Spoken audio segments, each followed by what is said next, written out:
Mau dibacakan? Mohon izin nanti saya bacakan. Ya, silakan. Nota pembelaan saya hari ini, saya beri judul Surat dari Balik Jeruji. Jika Tuhan mengizinkan, saya ingin kembali memeluk putra-putri kami. Majelis Hakim yang mulia, para jaksa penuntut umum, dan para penasihat hukum yang saya hormati, serta hadirin yang saya muliakan. Sekalipun dalam kejatuhan yang sangat dalam saat ini, saya tetap bersyukur Tuhan memberikan kekuatan luar biasa hingga saya mampu menghadapi semua ini dan sekarang bisa membacakan di depan majelis hakim yang mulia dan masyarakat yang menyaksikan persidangan ini. Membacakan sebuah surat, sebuah nota pembelaan pribadi saya.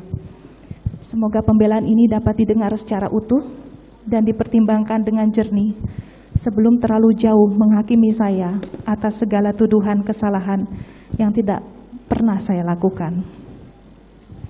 Dari balik jeruji di rumah tahanan Kejaksaan Agung, dengan tertatih-tatih mengumpulkan energi yang tersisa, saya tuliskan sebuah surat untuk siapapun yang mau membaca dan mendengarkan dengan hati.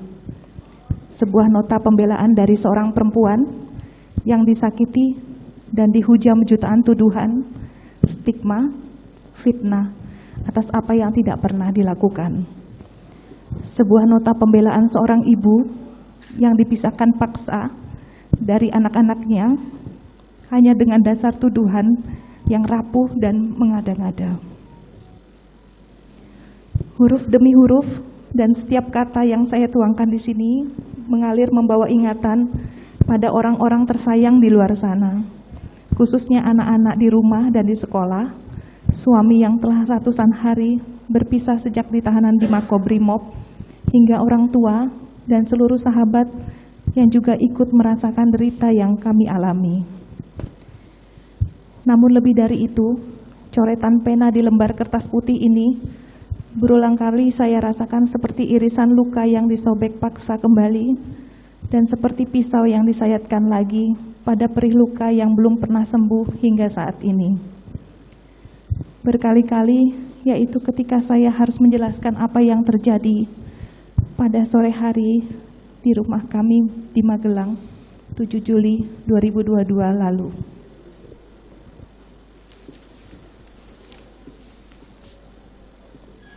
Saya mengalami kekerasan seksual dan dianiaya oleh orang yang selalu kami percayakan dengan sangat baik, yang kami anggap keluarga. Kejadian sangat pahit yang justru terjadi di hari pernikahan kami yang ke-22. Di sisi lain, jutaan hinaan, cemooh, bahkan penghakiman telah dihujamkan kepada saya. Bahkan dalam perjalanan setelah persidangan, saya melihat dari mobil tahanan banyak spanduk berisi makian dan paksaan agar majelis hakim menjatuhkan hukuman-hukuman yang menakutkan. Hukuman yang tidak sanggup saya bayangkan. Tidak sedikit pun pernah terpikirkan peristiwa memalukan ini terjadi merenggut paksa kebahagiaan kami. Seringkali saya merasa tidak sanggup menjalani kehidupan ini lagi. Namun saya bersyukur ingatan tentang pelukan, senyuman, bahkan air mata suami dan anak-anak menolong saya ketika dunia seolah tak lagi menyisakan sedikit pun harapan akan keadilan. Begitu juga bayangan tentang apa yang diajarkan almarhum ayah saya puluhan tahun lalu untuk tetap tegar menjalani kehidupan. Majelis hakim yang mulia, kalaulah saya boleh berharap, jika Tuhan mengizinkan, semoga saya bisa kembali memeluk putra-putri saya. Pelukan yang paling dalam, merasakan hangat tubuh mereka dalam kasih sayang seorang ibu. Yang mulia, apa yang saya sampaikan di surat ini bukanlah pembenaran ataupun sangkalan terhadap peristiwa yang saya alami. Sesuatu yang tidak pernah saya inginkan, sedikit pun tidak pernah. Sebuah kejadian yang akhirnya merenggut kebahagiaan keluarga, sekaligus kehormatan saya sebagai perempuan. Surat ini saya tulis sebagai penjelasan saya secara langsung di depan persidangan yang sangat terhormat ini, bahwa saya tidak pernah sekalipun memikirkan, apalagi merencanakan, ataupun bersama-sama berniat membunuh siapapun.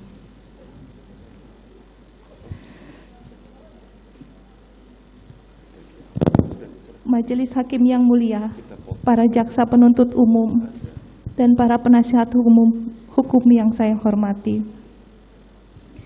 Pada hari ini, saya sebagai perempuan dan istri dari Bapak Ferdi Sambo, seorang ibu dari 4 orang anak yang harus saya tinggalkan untuk menjalani proses hukum sebagai terdakwa pembunuhan berencana, yang bahkan minggu lalu saya telah dituntut pidana penjara selama 8 tahun.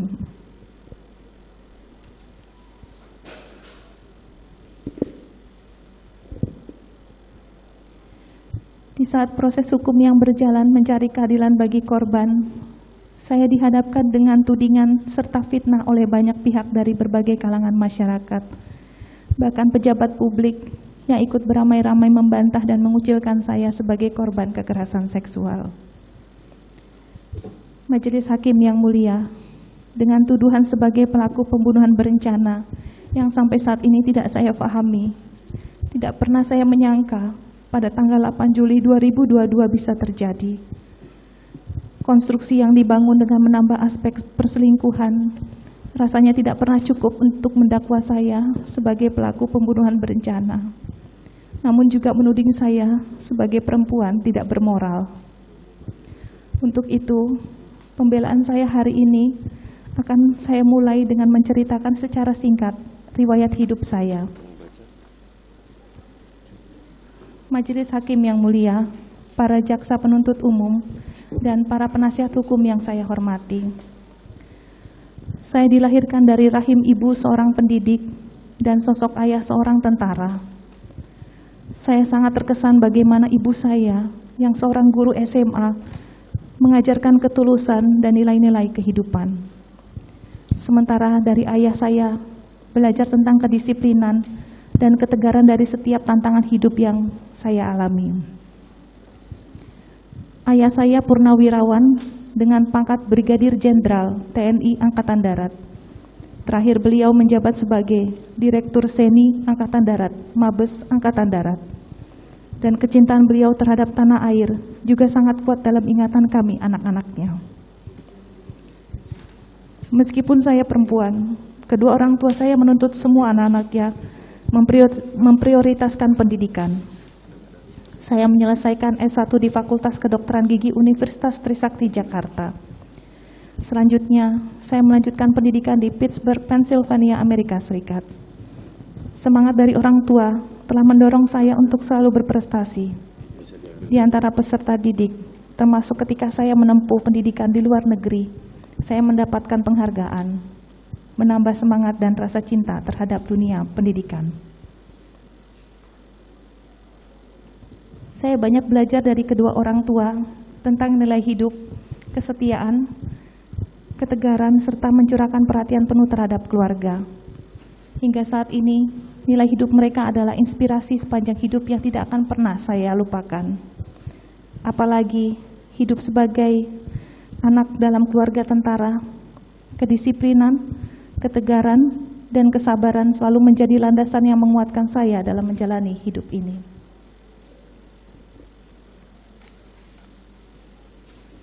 Dari ibu, seorang guru SMA, saya belajar mengasihi, berbuat baik untuk siapa saja, dan dipacu untuk mendapatkan pendidikan sebaik-baiknya. Dari lubuk hati yang terdalam, izinkan saya berterima kasih kepada ayah dan ibu saya yang sudah mendidik, mengasihi, dan memberikan nilai-nilai kehidupan yang baik dalam hidup saya. Dan saya mohon maaf yang sebesar-besarnya bila ibu saya harus bersedih dikarenakan peristiwa yang saya alami.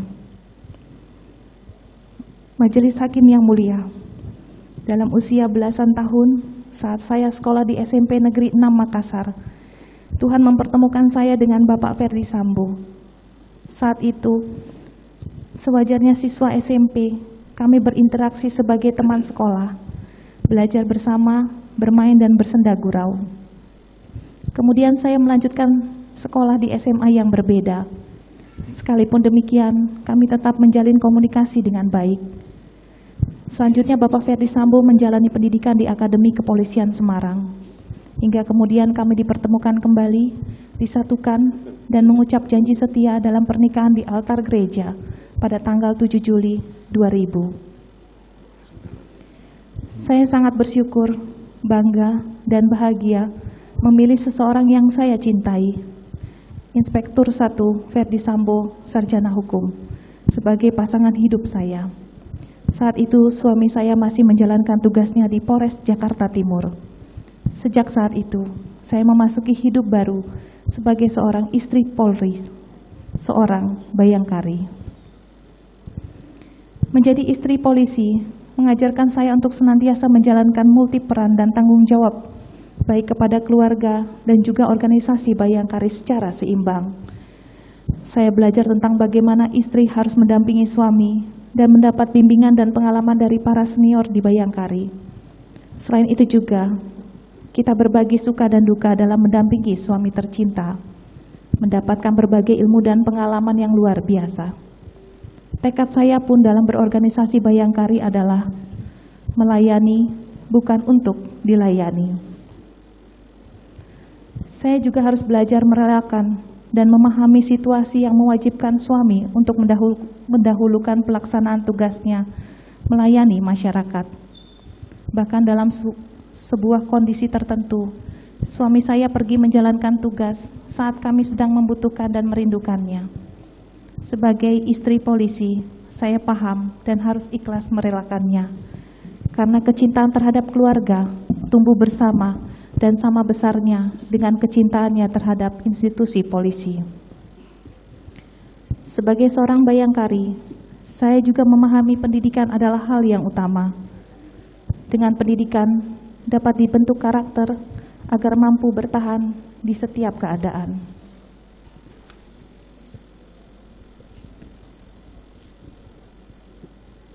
Maka ketika saya mendampingi Bapak Ferdi Sambo saat dipercayakan untuk memimpin Kapolres di Jawa Tengah, saya bersama para bayangkari terpanggil untuk meningkatkan kualitas pendidikan anak-anak di TK Bayangkari. Semangat solidaritas sangat saya rasakan bersama para bayangkari. Dan bersama mereka, saya boleh merasakan beberapa pencapaian yang bermakna dalam hidup saya. Hal lain yang sangat berkesan di hati saya adalah ketika saya bersama para pengurus Bayangkari Brebes, saya ikut merintis sekaligus membina grup Hadroh Bayangkari Cabang Brebes yang merupakan kesenian bernafas Islami, dan kelompok yang kami bina ini mencapai prestasi di kompetisi tingkat kabupaten. Sebagai seorang Kristiani, saya bersyukur boleh merasakan nilai toleransi yang sesungguhnya, dan lewat toleransi pula kita mampu menggali potensi terbaik setiap orang. Prestasi dan pengalaman saya selama menjadi bayangkari ini akan terukir dan menjadi kenangan indah sepanjang masa dalam hidup saya.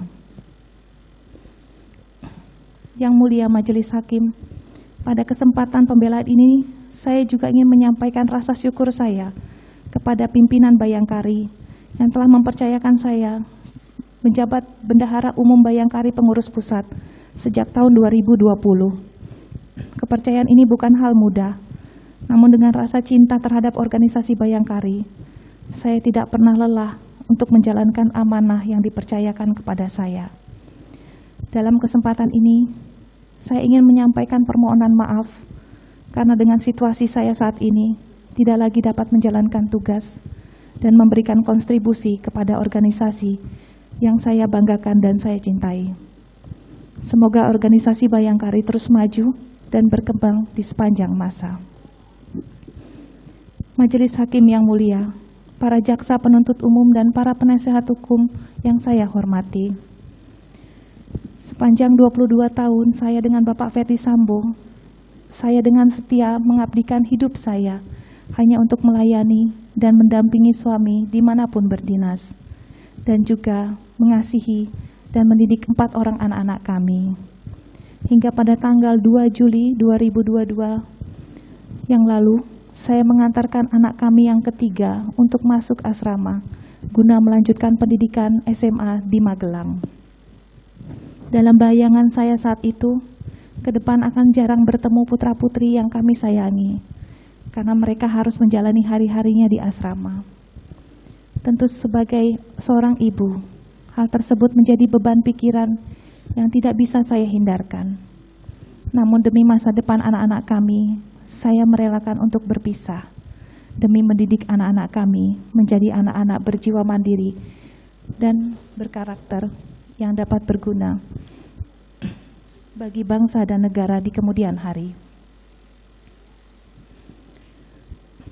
Bagi kami berdua, pendidikan untuk anak-anak adalah prioritas utama sekaligus tahapan kehidupan penting. Saya dan suami ingin secara langsung mengantarkan anak kedua dan ketiga kami memasuki hari pertama pendidikan tingkat SMA, tepatnya di tanggal 4 Juli dan 6 Juli 2022. Kami sangat bersedih, namun bangga dapat melepaskan anak kami untuk mengenyam pendidikan di tempat yang berkualitas demi masa depan anak-anak kami. Semoga Tuhan memberikan kesempatan anak-anak kami dapat tumbuh menjadi insan-insan yang berguna bagi nusa dan bangsa. Yang mulia Majelis Hakim, saya ingat pada pergantian hari tanggal 6 Juli ke 7 Juli 2022 lalu, saya dan suami sedang duduk bersama di ruang tamu. Kemudian para pekerja kami yang berada di Magelang datang memberikan kejutan dengan membawakan kue dan nasi tumpeng yang sudah dipersiapkan oleh suami saya untuk kejutan kepada saya di hari ulang tahun pernikahan kami yang ke-22. Kami berkumpul bersama dan berdoa, bersyukur pada Sang Maha Kuasa atas segala kebaikan yang diberikan. Kemudian saya menyuapi suami saya kue, dan setelah itu secara bergantian saya menyuapi nasi kuning kepada seluruh pekerja yang ada di Magelang sebagai ungkapan kebersamaan dan rasa syukur dalam sebuah keluarga. Saya gembira karena memang 7 Juli sesungguhnya adalah hari yang sangat saya nantikan tiap tahun, menjadi momen kebahagiaan dan pemersatu ikatan cinta kasih kami sekeluarga. Di mana 22 tahun yang lalu, saya dan suami saya, Bapak Ferdi Sambo, sebagai pelindung dan kepala rumah tangga, mengingat akan janji pernikahan yang diucapkan di altar gereja di Jakarta.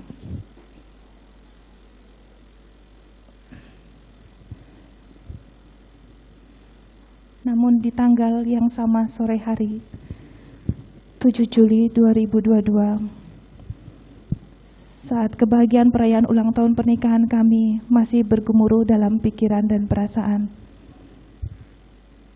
saya mengalami sebuah kejadian yang sangat menyakitkan dan menimbulkan luka mendalam hingga saat ini. Kebahagiaan kami seperti direnggut, dicampakkan dan diinjak-injak. Saya membeku dan bahkan tak sempat memikirkan hal seburuk ini akan dapat menimpa saya dan berdampak pada keluarga. Yang lebih sulit saya terima, pelakunya adalah orang yang kami percaya, orang yang kami tempatkan sebagai bagian dari keluarga, dan bahkan kami anggap anak sama seperti anggota atau ajudan suami saya yang lainnya.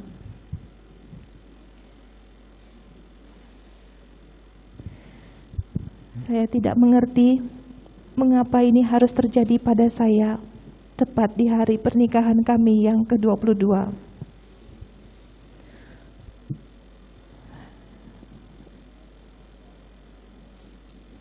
Yosua melakukan perbuatan keji terhadap saya. Dia melakukan kekerasan seksual, menganiaya dan mengancam, membunuh, bukan hanya bagi saya, tapi juga bagi orang-orang yang saya cintai.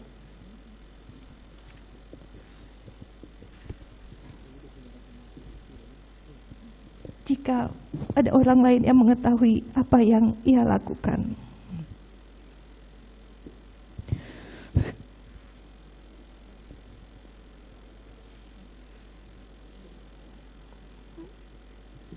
Yang mulia, saya takut, sangat ketakutan saat itu.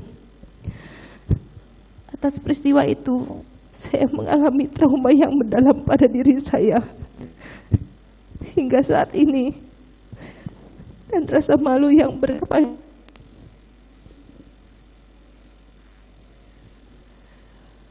Bukan hanya bagi saya, tapi juga bagi seluruh anggota keluarga kami.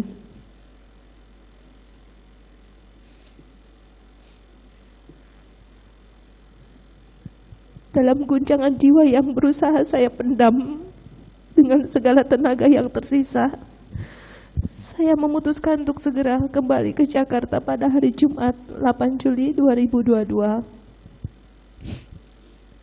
Sepanjang perjalanan saya hanya menghabiskan waktu dengan beristirahat serta berusaha tetap menguatkan hati saya untuk memberanikan diri bercerita kepada orang yang paling saya percayai, yakni suami saya, Bapak Ferdy Sambo.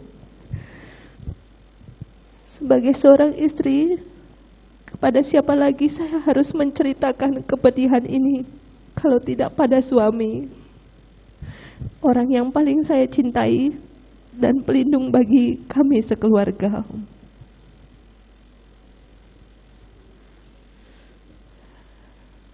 Majelis Hakim yang mulia, sampai di Rumah Saguling, saya langsung menjalankan protokol kesehatan seperti yang telah kami sekeluarga lakukan sejak pandemi COVID-19 melanda Indonesia.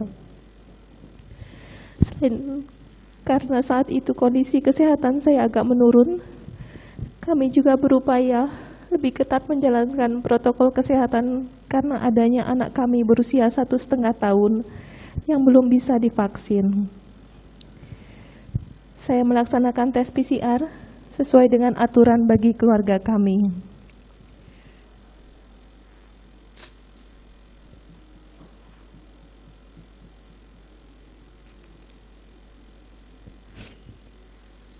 Setelah selesai tes PCR, saya makan di ruang makan lantai 2, karena sepanjang perjalanan dari Magelang ke Jakarta, saya tidak berhenti untuk singgah makan. Kemudian saya naik ke lantai 3 dan bertemu dengan suami saya. Dengan segala ketakutan yang masih menggelayut, saya menceritakan peristiwa pahit yang terjadi di tanggal 7 Juli 2022. Dengan semua sisa keberanian, saya sampaikan secara jujur apa yang dilakukan Yosua secara langsung hanya kepada suami saya. Saya hancur dan malu sekali saat harus menceritakan kejadian kelam tersebut. Tidak bisa dijelaskan bagaimana dinginnya suasana saat itu. Saya memandang ke suami, matanya kosong, tubuhnya bergetar, dan tarikan nafasnya menjadi sangat berat.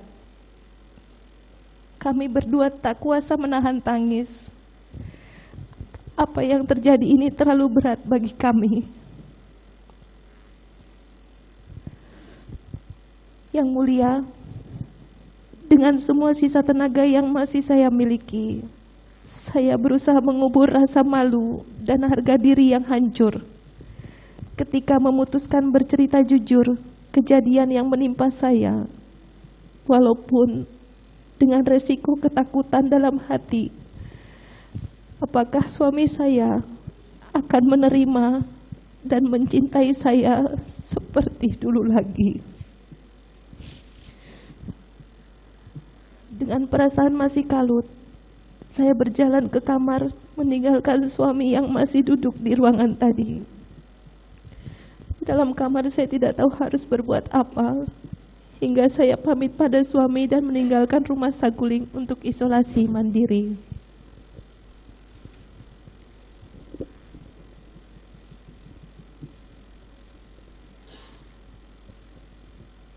Yang ada dalam lubuk pikiran saya saat itu adalah mengambil jarak, namun tetap harus isolasi, menunggu hasil tes PCR.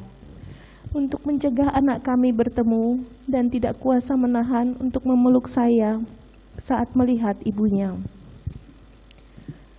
Sampai di rumah Duren 346, langsung masuk kamar dan menutup pintu. Kemudian saya berganti pakaian, karena pakaian yang saya kenakan saat tiba di rumah Duren 3 adalah pakaian yang sama sejak keberangkatan, sejak pagi dari Magelang. Berganti pakaian ini adalah kebiasaan saya sebelum istirahat atau tidur. Yang mulia, hari itu saya lelah sekali. Tubuh, pikiran dan perasaan saya saat itu berada dalam situasi berat yang rasanya tidak pernah saya alami. Apalagi di sela istirahat, tanpa jelas apa yang terjadi, saya mendengar beberapa letusan keras di rumah tempat saya beristirahat. Dalam kondisi masih sangat lelah dan tertekan, saya menutup telinga dan kaget luar biasa sambil bertanya dalam hati, apa yang terjadi di luar sana? Tak lama berselang, dalam keadaan masih kebingungan dan cemas, suami membuka pintu dengan terburu-buru, masuk kamar, kemudian langsung mendekap kepala saya di dadanya dan menuntun saya keluar kamar sampai garasi. Dalam kondisi yang takut sekaligus bingung, saat itu saya tidak bisa melihat situasi dan kondisi di dalam rumah. Lalu saya diantarkan Dek Riki untuk kembali ke Saguling atas perintah suami saya. Yang mulia, pada tanggal 9 Juli 2022, pagi hari suami saya menjelaskan bahwa Richard telah menembak Yosua hingga meninggal dunia. Saya pun sangat kaget mendengar kabar tersebut. Suami menyampaikan sudah melaporkan kepada Bapak Kapolri peristiwa tembak-menembak antara Yosua dan Dek Richard yang disebabkan karena Yosua melakukan pelecehan terhadap saya. Waktu dijelaskan hal tersebut, saya marah kepada suami saya karena saya dibawa-bawa dalam peristiwa tersebut. Saya hanya bisa menangis. Hingga akhirnya saat suami saya telah ditahan di Makobrimob, setelah ia bercerita jujur, saya dihubungi suami saya untuk datang ke Makobrimob sebagai saksi dalam perkara tersebut dan menceritakan secara jujur apa yang terjadi di Magelang tanggal 7 Juli 2022 dalam kapasitas sebagai saksi. Sungguh saya takut, sangat malu, dan merasa hina sekali harus menceritakan peristiwa kekerasan seksual yang saya alami. Terlebih, beban berat mental dan jiwa saya, serta rasa malu yang mendalam menghadapi peristiwa ini dan harus bercerita di depan orang banyak. Rasanya saya sudah tidak berarti lagi hidup karena malu dan menjadi omongan di mana-mana. Jika boleh memilih, rasanya mungkin lebih baik saya menutup rapat-rapat peristiwa yang saya alami tanggal 7 Juli 2022 itu. Karena bila saya menyampaikan kembali peristiwa yang sangat menyakitkan tersebut, semakin menghidupkan trauma mendalam dan malu dalam diri saya.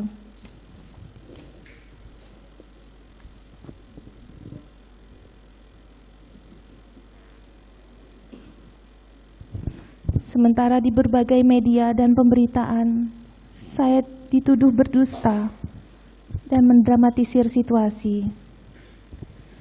Tidak berhenti di situ saja, saya dituding sebagai perempuan tua yang mengada-ngada. Semua kesalahan diarahkan kepada saya tanpa saya bisa melawan.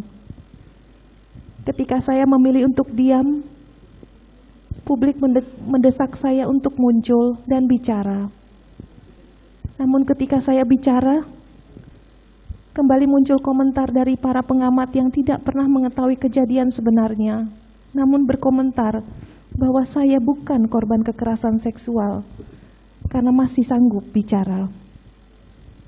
Apapun yang saya lakukan menjadi salah di mata mereka. Yang mulia Majelis Hakim, dalam kesempatan ini saya menyatakan siap mempertanggungjawabkan kesaksian saya kepada Sang Pemilik Hidup, Tuhan yang Maha Esa, bahwa saya benar-benar mengalami kekerasan seksual dan penganiayaan yang dilakukan oleh Yosua.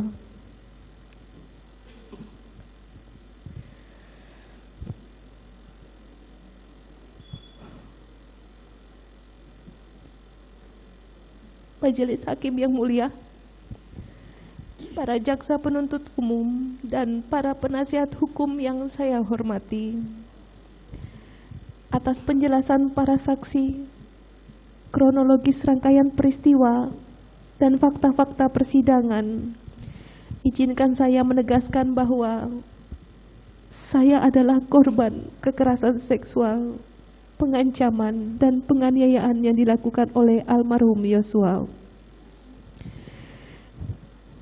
Saya sepenuhnya tidak pernah sedikit pun menginginkan, menghendaki, merencanakan, ataupun melakukan perbuatan bersama-sama untuk menghilangkan nyawa Yosua. Saya tidak pernah mengajak, apalagi menggiring Yosua dari rumah Saguling ke rumah Duren 346. Saya hanya meminta tolong kepada Dek Riki untuk mengantarkan saya isolasi ke Duren 3, tidak kepada yang lainnya. Saya sepenuhnya tidak mengetahui suami saya akan datang ke Duren 346, lokasi di mana saya sedang beristirahat, melakukan isolasi dan menunggu hasil tes PCR.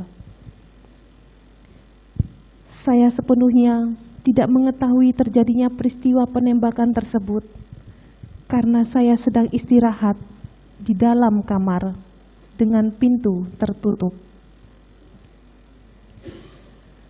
Saya menolak keras dianggap berganti pakaian piyama sebagai bagian dari skenario. Saya berganti pakaian piyama model kemeja dan celana pendek yang masih sopan, dan sama sekali tidak menggunakan pakaian seksi sebagaimana disebutkan jaksa penuntut umum dalam tuntutan.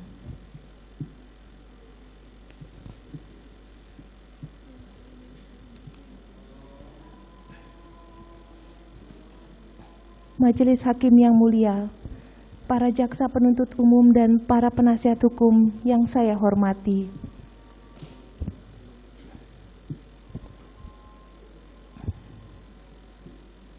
izinkan saya dalam kesempatan ini mencurahkan isi hati saya kepada Yang Mulia Majelis Hakim, karena Yang Mulia adalah wakil Tuhan di dunia yang diharapkan bisa memberikan keadilan yang seadil-adilnya.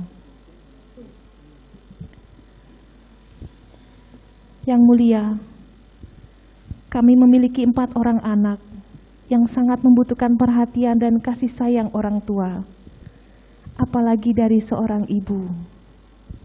Anak bungsu kami masih berusia 1 tahun 10 bulan dan kakak-kakaknya masih sekolah. Mereka tentu memerlukan kehadiran seorang ibu di samping mereka. Apalagi dalam situasi yang sangat berat seperti ini. Anak ketiga kami bahkan baru mengetahui bahwa papa dan mamanya berada di tahanan sebagai terdakwa pada bulan Oktober yang lalu. Tepatnya setelah 3 bulan masa karantina di sekolahnya yang dimulai sejak 4 Juli 2022, waktu saya dan suami saya mengantarkannya masuk asrama di Magelang. Saat ini, anak-anak kami dititipkan kepada ibu saya yang berusia 80 tahun. Sangat berat bagi anak-anak kami menghadapi kenyataan dan situasi keluarga yang sangat berubah. Rumah menjadi sepi, tidak ada lagi tawa hangat bersama, dan dunia bagaikan runtuh.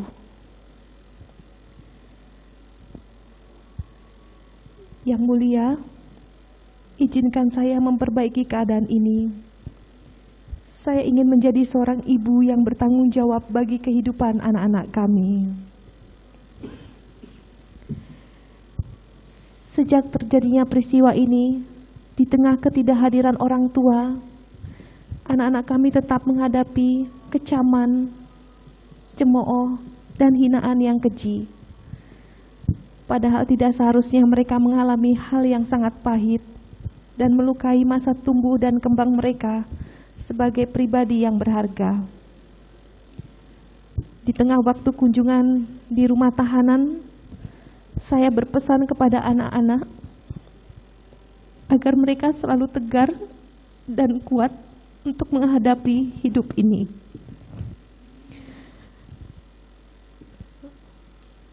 Saya berharap saya dapat segera kembali mendampingi anak-anak saya untuk menguatkan jiwa kami sekeluarga menghadapi peristiwa ini. Apalagi berita-berita di media ataupun publikasi media sosial hampir selalu menyudutkan kami sebagai orang tua.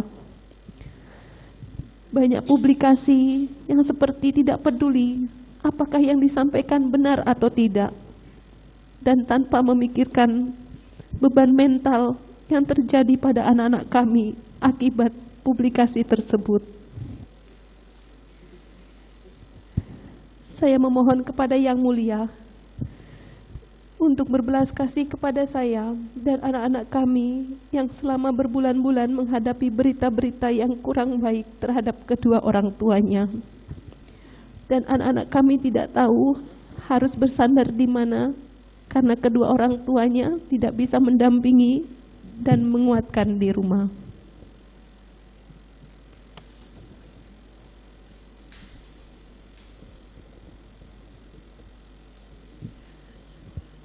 Yang Mulia Majelis Hakim, izinkan saya untuk kembali ke pelukan anak-anak kami. Mungkin saya pernah gagal dalam hidup, tapi saya tidak mau gagal menjadi ibu bagi keempat anak-anak kami. Izinkanlah saya diberikan kesempatan untuk bertanggung jawab terhadap kehidupan masa depan anak-anak saya. Yang Mulia, peristiwa ini membuat luka yang sangat dalam bagi kami sekeluarga, terutama bagi anak-anak kami. Karena kami selama ini hidup bahagia, harmonis dan saling mengasihi. Tidak ada permasalahan dalam rumah tangga kami. Kami saling mencintai, menghormati, dan mendukung. Bapak Ferdy Sambo di mata anak-anak adalah pahlawan keluarga yang sangat dihormati dan dibanggakan.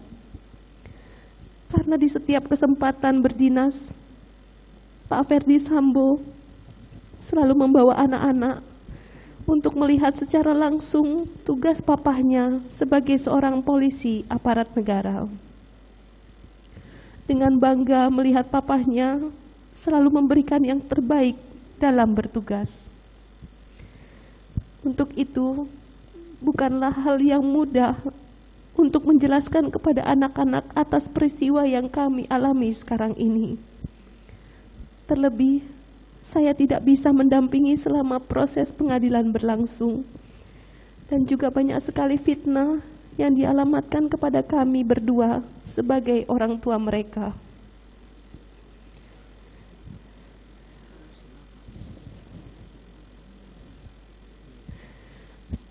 Yang Mulia Majelis Hakim,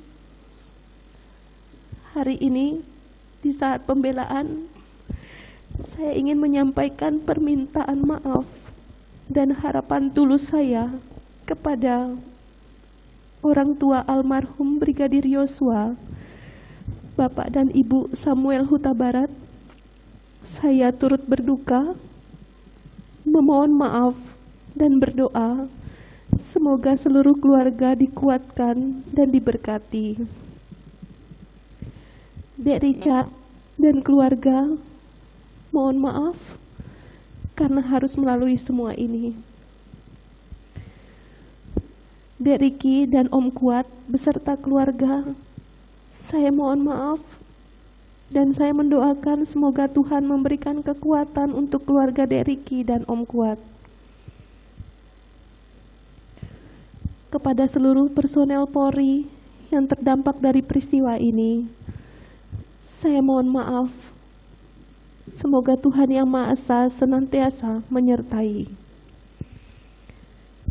Saya juga meminta maaf kepada Bapak Presiden Republik Indonesia, Bapak Joko Widodo, Bapak dan Ibu Kapolri, para bayangkari, serta masyarakat yang terdampak dan menguras perhatian selama proses hukum saya berlangsung.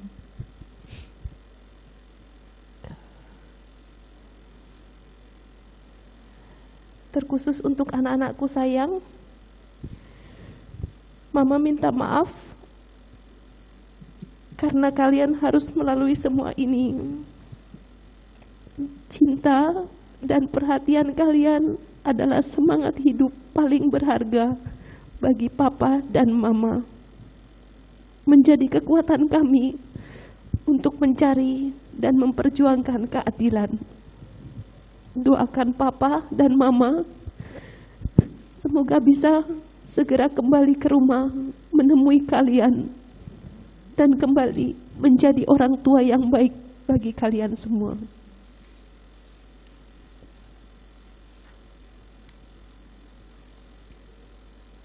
Dari balik jeruji tahanan, Mama terus mendoakan dan memohon pada Tuhan agar tidak pernah lagi meninggalkan kalian di waktu terbaik kalian. Doa dan kasih sayang Mama selalu menyertai langkah anak-anakku tersayang. Sabar dan maafkanlah bila ada yang mencela kalian semua. Ada tangan Tuhan yang akan selalu mengasihi dan menyertai kalian di setiap waktu.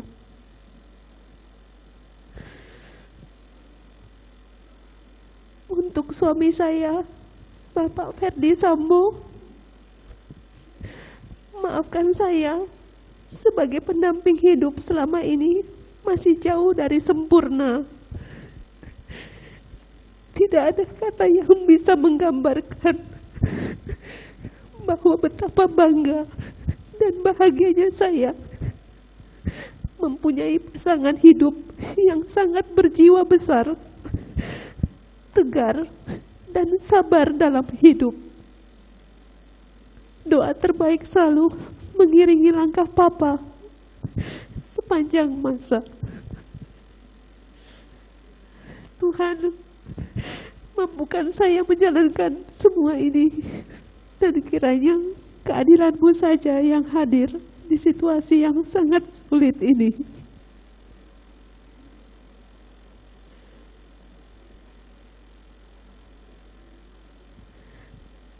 Majelis Hakim yang mulia, para jaksa penuntut umum, dan para penasihat hukum yang saya hormati. Kalaulah boleh saya bertanya,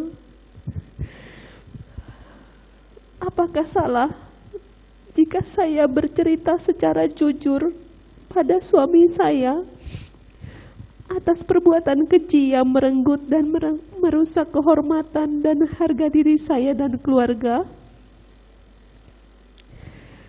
Apakah karena saya bercerita sebagai seorang istri pada suami, kemudian saya dituduh menjadi dalang atas semua ini?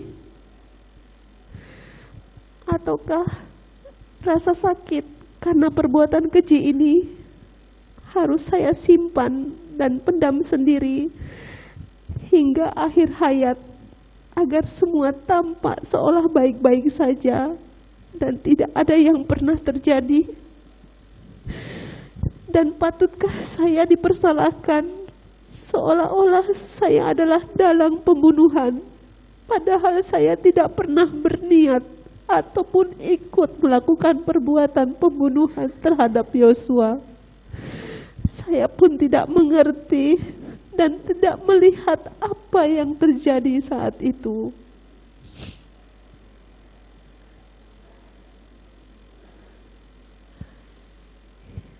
Yang mulia, Kalaulah para pencaci dan penghasut di luar sana mengetahui rasanya menjadi perempuan yang mengalami kekerasan seksual dan beratnya harus menceritakan kembali secara jujur kejadian yang terjadi pada suami.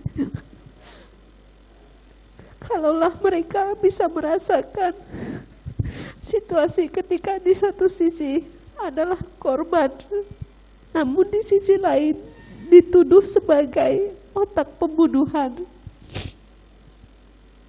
Semoga harapan saya masih didengar. Semoga tidak ada lagi perempuan yang menghadapi kondisi seperti saya ini.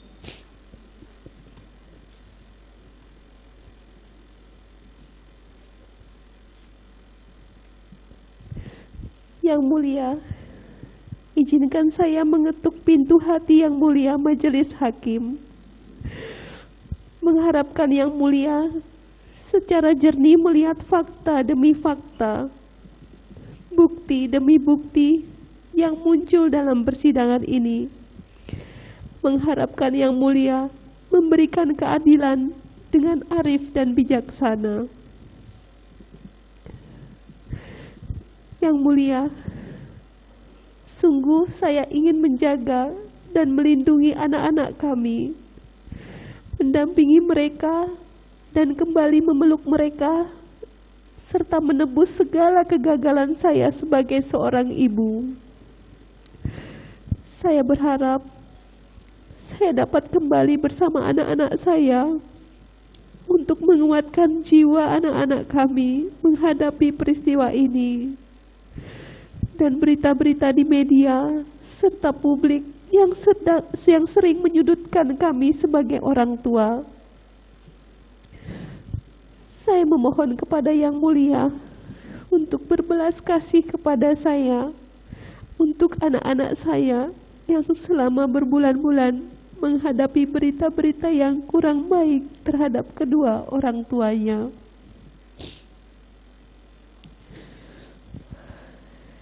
Mungkin saja waktu sudah jadi berbeda bagi mereka setelah ini terjadi. Berbulan-bulan kami terpisah jauh dari putra-putri kami tersayang. Entah ke depan penghakiman yang hanya didasarkan nafsu balas dendam masih akan terus memisahkan kami, atau ada secercah cahaya yang menerangi sanubari kita semua sehingga keputusan yang adil dapat dijatuhkan.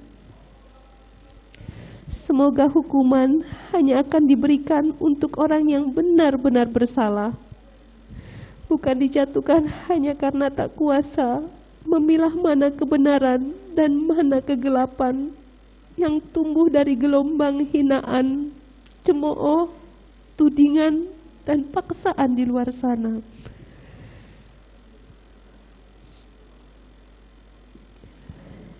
Yang Mulia, semua yang terjadi sejak sore 7 Juli 2022 hingga detik ini adalah sesuatu yang berat bagi saya dan tidak pernah saya bayangkan akan terjadi dalam hidup saya. Dalam kondisi menahan perih tersebut, saya justru diserang fitnah, cemooh, dan caci maki. Bahkan saya difitnah di luar akal sehat yang tidak berperi kemanusiaan, di mana saya diberitakan berselingkuh bukan hanya dengan Yosua, tapi juga dengan Kuat Ma'ruf. Sebuah fitnah yang betul-betul keji, tanpa memikirkan dampak bagi anak-anak saya. Hingga saat ini, saya tidak pernah membalaskan keburukan apapun yang ditimpakan kepada saya. Saya hanya mendoakan dan memaafkan semua orang yang berniat tidak baik terhadap saya dan keluarga. Saya pun ikhlas, sekalipun diperlakukan secara tidak adil seperti ini. Saya memaafkan mereka. Saya berharap tidak ada lagi perempuan yang menghadapi situasi yang sama seperti saya. Di satu sisi menjadi korban, namun di sisi lain juga dituduhkan berbohong, bahkan berselingkuh. Jangan ada lagi perempuan yang menjadi korban ganda hanya karena rusaknya cara berpikir akibat hoax dan informasi-informasi tidak benar yang berkembang.